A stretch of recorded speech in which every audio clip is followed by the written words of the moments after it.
everyone, Amanda here. So I'm on to another tutorial. I'm not sure how I'm going to number them, so I won't say it's part 2 because it could end up being part 3. So what we're doing today, I've shown you how to do the cover. We're going to do the front panel and some of the pockets and things for the inside. So we'll do the easy bits first, and because we've got a double, like 2 sections, whatever you do in this section you do the same in that section. Okay, so the first thing we're going to do is a simple side pocket. Now you're going to actually need 3 of these because you're going to have one in this section, one in that section, and then I've put one on the back cover. Okay, so you actually need 3 of these. I'm going to give you the measurements, okay, but when I've finished mine I'm going to write up a cutting guide as well, so they will all be there, so don't worry if you haven't got time to jot them down. So you need 3 of these at 9 1/4 by 3, and we're scoring on all 3 sides. Okay, so let's deal with this first. So I've put my tape on the dented side. I'm going to fold and burnish. So whenever we're scoring, to make our edges, we always do 1/2 inch. Don't be tempted to do less because it won't give you good stability. Okay, and by giving pockets these little flaps like this, it means that you get to put your paper in the full width of the pocket. If you just cut a piece of card and just glue it on 3 sides and stick it on, that does make a pocket, but you're going to be restricted because of the glue. So this means you can use the full width. So that's why we're doing it like this. Okay, so we're going to cut across where the score marks meet, cut across that X. These scissors are garbage. I'm on a mission today and to go and find myself some decent scissors. I know you can get things online, but it's not as much fun, is it, as going shopping. Right, so give this a really good burnish. Really good. Okay, really good. It just helps you get it nice and flat. Like I've said before, check if those overlap each other. If they do, then just trim a little bit off, a bit at a time. Mine overlaps ever so slightly. And I can see why, it's because I've not cut it straight. So there you go, so that they sit neatly next to each other. Okay, I'm just going to give that another burnish. Then you remove your tape.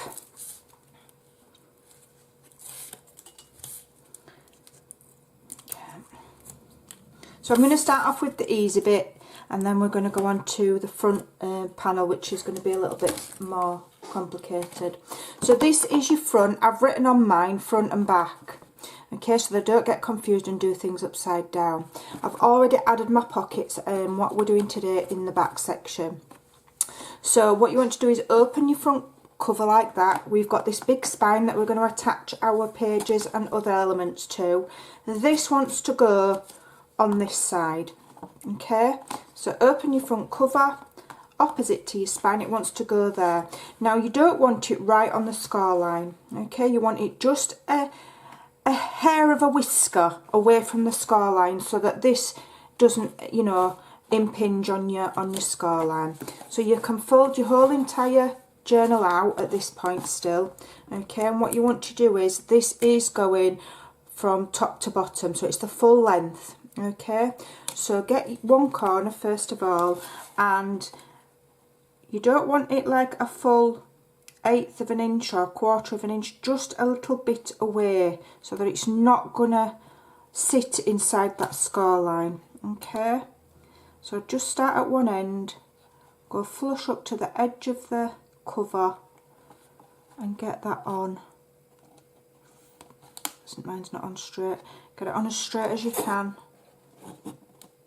Okay, get that as straight as you can, and then you should be able to just literally lay it down and press. Okay, and then you can see you've just got a tiny increment there. My pocket's probably not terribly straight, but it doesn't matter. black cardstock's very forgiving. Okay, and we're going to mat and layer, it'll look fabulous. Okay, and because we've put it there, it's going to give a little bit more strength to this spine section. Okay, and then we're going to be matting and layering. There's strength there as well. So although it feels like it's a bit floppy still, just trust the process, and I'm strategically placing things to strengthen it.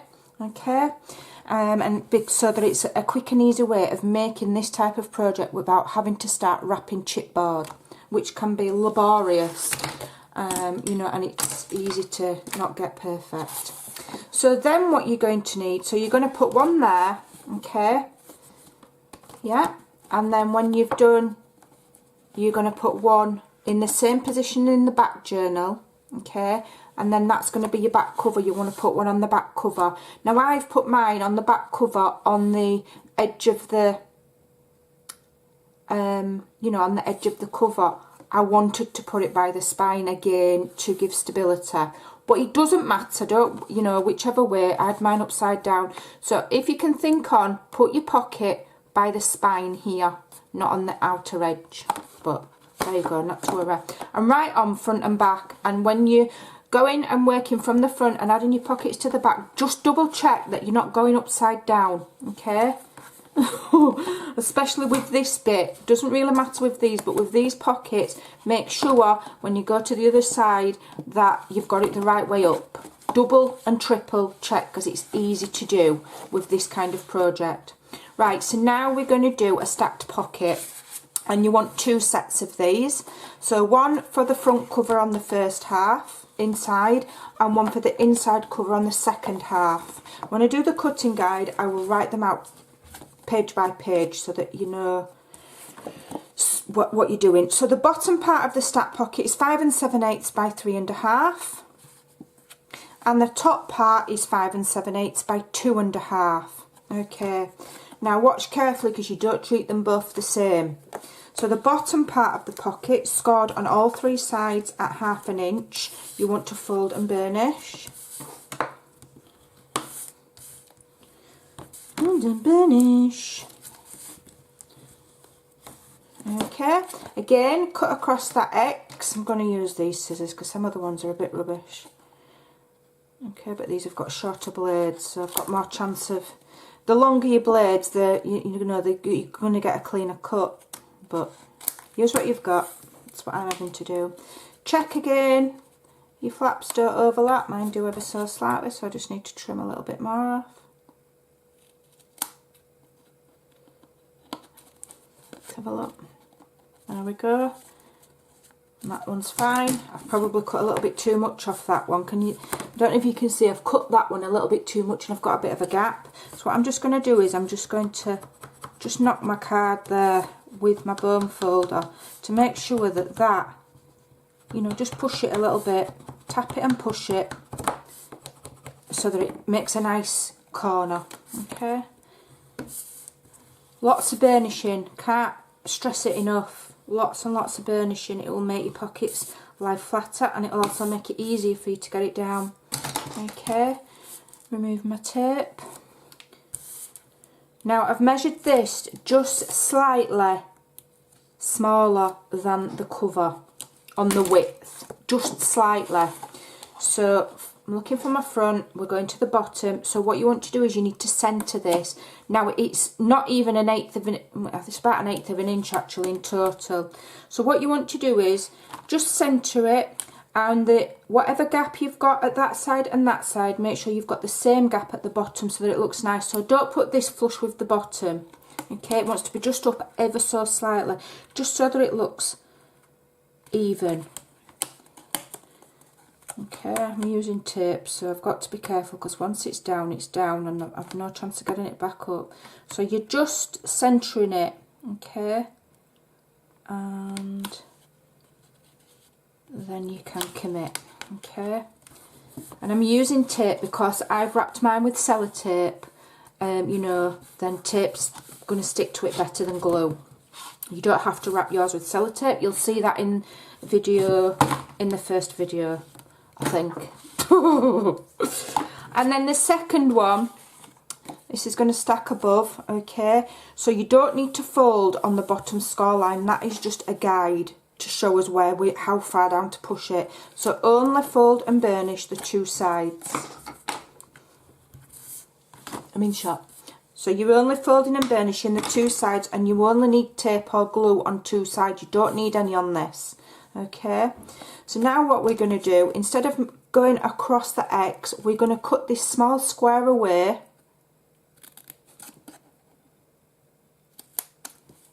On each side.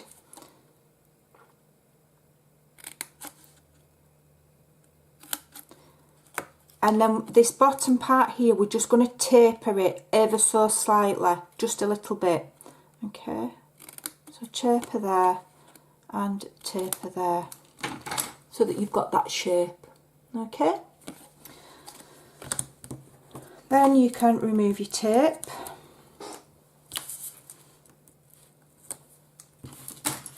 And this will slide inside the top pocket.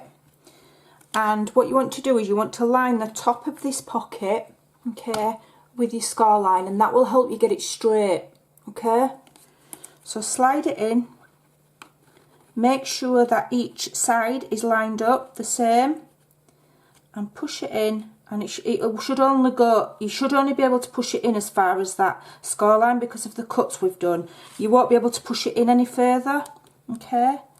So then make sure it's straight and then press, okay? Don't worry if you can see your score line, because you're going to line it all with paper anyway, so you're not going to see it, okay? And don't worry if you've got, you know, I put pencil marks on everything so that I don't lose track of which piece is which. That will be covered over with patterned paper. Okay, so you've got a stacked pocket on the front inside. You've got a side loading pocket on the back of the first section.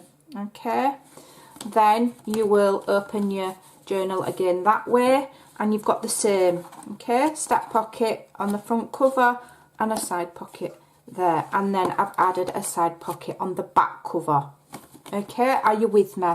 Now we're going to do this section, and what I wanted to just strengthen that front cover up is I'm going to do a window pocket. So you need a piece of cardstock that measures 9 by 5 3/4, and it's scored on all 4 sides at 1/2 inch. Okay, now I have put tape on the dented side on 3 sides, and then tape on the bumpy side on 1 side, because this is going to fold over to give us strength at the top. Now if you want mine's going to be a top loading pocket. If you want a side loading pocket, then you put tape on there and this tape on the other side. Okay, are you with me? Right, so what you want to do before you mitre these edges or do anything else, we need to cut out a window. So to cut our window,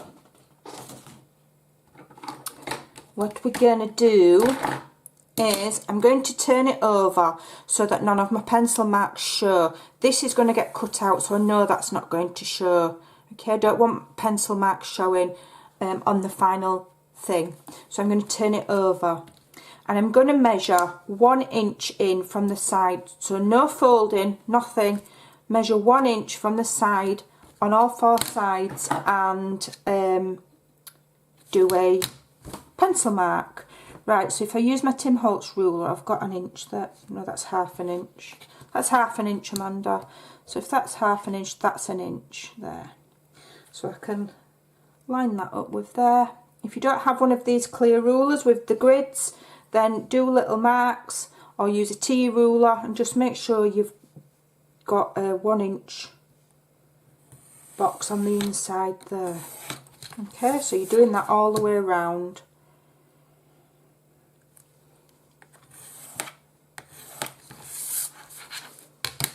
All the way round. I go a bit quiet when I'm concentrating, so if I'm not as chatty as normal and as daft, it's because I'm concentrating. I can't, I've got to concentrate or I'll do it wrong. Okay, so now what you want to do is you want to cut that out. I'm going to use a blade. If you use a blade, please do be careful. You can, you know, stab yourself a hole in the middle and then use your scissors, but it's easier with a blade. But if you use a blade, don't use your Tim Holtz ruler. Even though they're metal edged, it could slip. I've got one of these with like foam on the back so it won't slip. Alright, so just take your time and be careful, and you want to cut from corner to corner where they join, and you cut in this inside large rectangle away. Okay, let's see if I can do it without making a big mess. Alright, get your pencil marks lined up. Okay, don't worry if it's not 100% perfect, just be careful with sharp objects. Okay, and then I like to put my blade in the corner so I know where I am, because my eyesight's shocking, and then line my ruler up. Okay, do it on a cutting mat. This is a self-healing cutting mat. Don't be doing it straight onto your desk or on, you know, grandma's best dresser, I wrote like that, or dining table, or she'll be in trouble. Okay.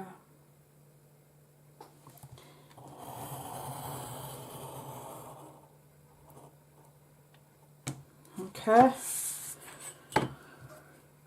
Try not to grit your teeth and like do that. I do that.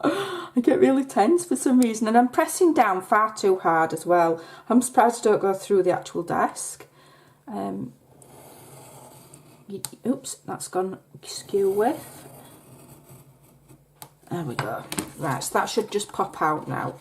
If you've got any sections that are not popping out, don't pull them. Go back in with your knife and just gently nick it until it comes away, because if you just pull it, yeah, it'll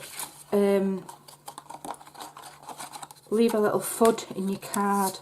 I've just got a little fud there. Let me just see if I can get that away. You don't want that. There we go. Okay, so then you've got that. So now we're going to need to put some acetate on. Let me just put this away before I stick my arm on it or something stupid. Right, so the acetate is going to need to be, let's have a look.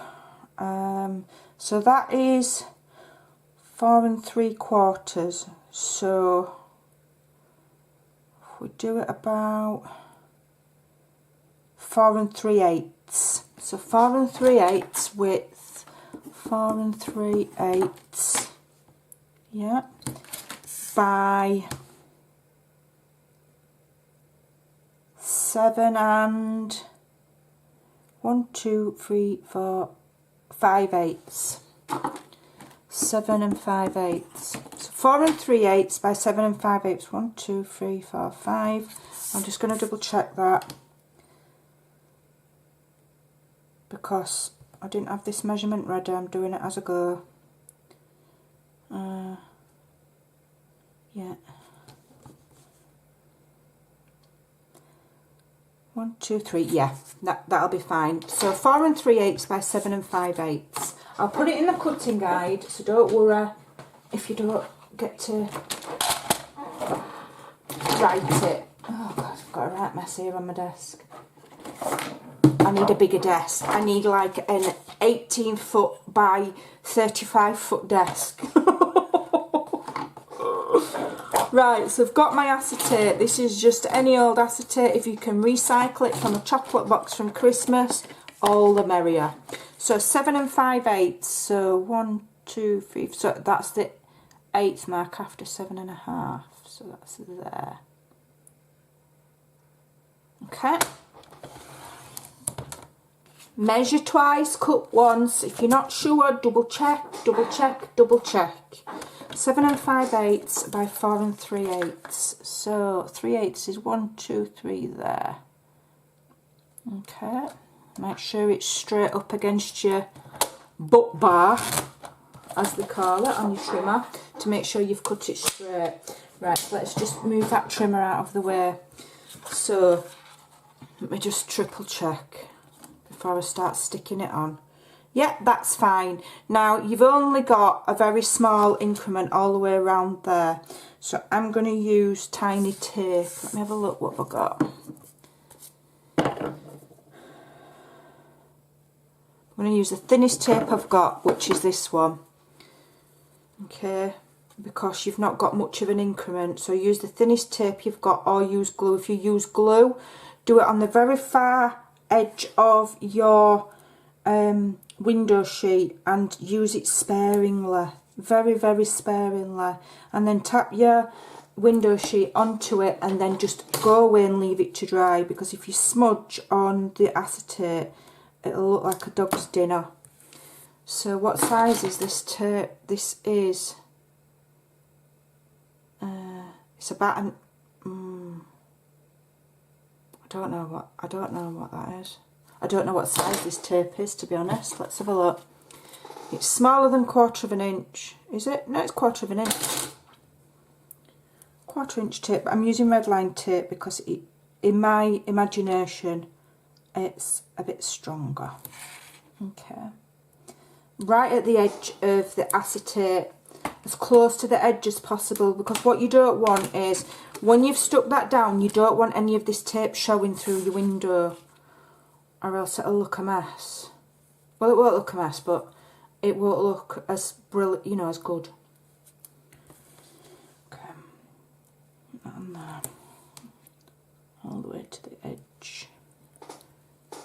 And I know some of the processes when I'm doing these kind of tutorials are a bit laborious to watch, but sometimes, you know, I've watched people that make mini albums and folios and things, and I watch every single thing that they say, because you just never know when they're going to do something and share a tip with you that's like really important, and if you don't listen and you don't follow their advice, then you don't get the same results. Right, so what I'm going to do is I'm going to remove the tape just on the bottom. I find this an easier way. Get off. Okay, just on the bottom. And then what I do is I actually line up the other end that's not taped, that I've not removed it from. So I'm not putting that down. I'm using this, I'm going to line it up and make sure that that tape is within the frame, so you can still see my red tape. Let me lift it up. So you can see how my red tape there is not going to show. Okay, so you line it up so that it's framing the frame. Okay, so that's what I do. So I start with the end that's still got the backing on the tape. Okay, and then when I'm confident that that's straight, then I will release that and press down on where my tape is removed. That's how I avoid getting it wonky and, you know, making a mess. And then I can just lift this back and carefully remove the rest of the tape. Okay, that is my best tip for adding acetate to stuff. Always use smaller tape than the gap that you've got to glue with, and start off a bit at a time. Okay, make sure your tape isn't gonna, you know, stick out of the edge there, else whatever you put in the pocket will stick to the tape. So you want it close to the edge, but you don't want it over. So if you find that you've got any tape that's over the edge, use your finger like that and push it around. Okay, mine's gone over a little bit. We don't want that. Okay, so I'm just going to roll it and just push it around, because I've just not put my tape on straight, that's all it is. Okay. Otherwise, if you've got tape sticking out, then when you put something in your pocket, obviously it's going to stick to your tape. And I'm not trying to teach your grandma how to suck eggs, but sometimes you might, you know, people might not think about simple things like that. So I'm using my bone folder to make sure that that tape is all burnished down. And you can tell when it's burnished down because it kind of like goes a more solid colour. Okay, Right, so now at this stage we want to do our mitering, okay? So I'm going to cut across the X there and cut across the X there. We're doing it on all 4 sides. Cut across the X there and cut across the X there. Right, now this top bit where you've got your tape on the back instead of on the front, we're going to fold it over. Okay, now that is going to actually stick to the top of your acetate. So just double check that it's not peeking through, that you've not cut it wrong and you can't see it. Okay, now so you can take your tape off and you can stick that down right away. I just find if you do that little fold over the top that is going to cover the acetate, let me show you. Okay, it protects that edge there where you're putting things in and out all of the time, and it stops things catching on the edge of the acetate. So that's why I do it. Right, so now you want to fold and burnish your other 3 sides and treat it just like you do any other pocket, checking that your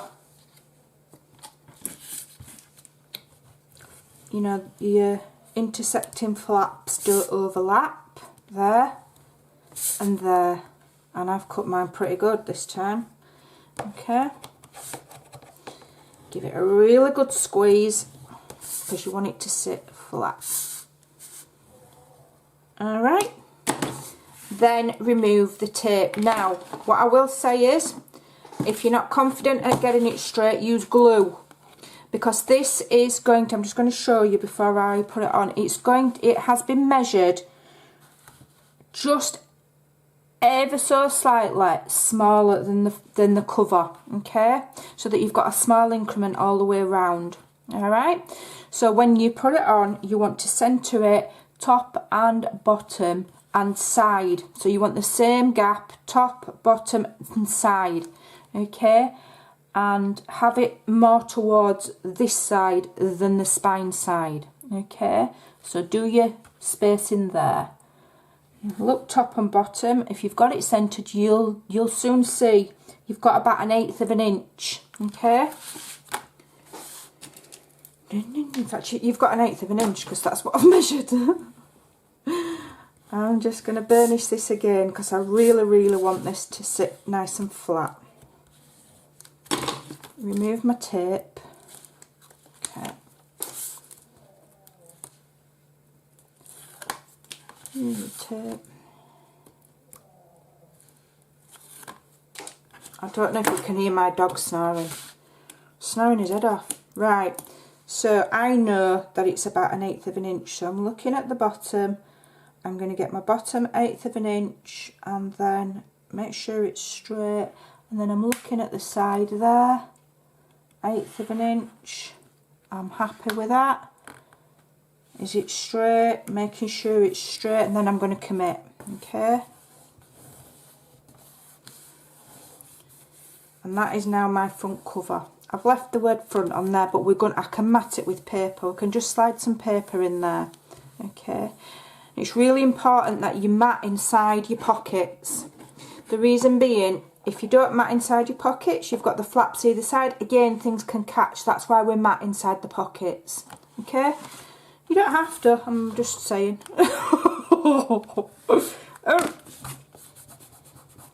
What's that on my bone folder? I've got some on my bone folder there. Let me just use my glue eraser. That should get that off. There we go. Make sure your bone folders are clean, folks. Mine are, you know, you chuck them about on your desk and they soon pick up stuff, don't they? Right, so that is now a top loading pocket. Okay, and it's a lovely deep one as well. Alright, and you've got the full width there, so we can make something, we can mat it and then we can put something nice in. So that is all of the components that's going to go on the cover bits. Right, so all of those were all designed to strengthen your cover, and you'll see already how it's getting more solid. Alright, it's feeling more solid and more stable. Alright, that's because that's how I've designed it. So the next part of the video, we're going to be doing the central section, which is going to make our interactive pages and also hold our journal signatures. Alright, so I'll leave you there for now, and we'll be back very soon. Take care. Bye for now.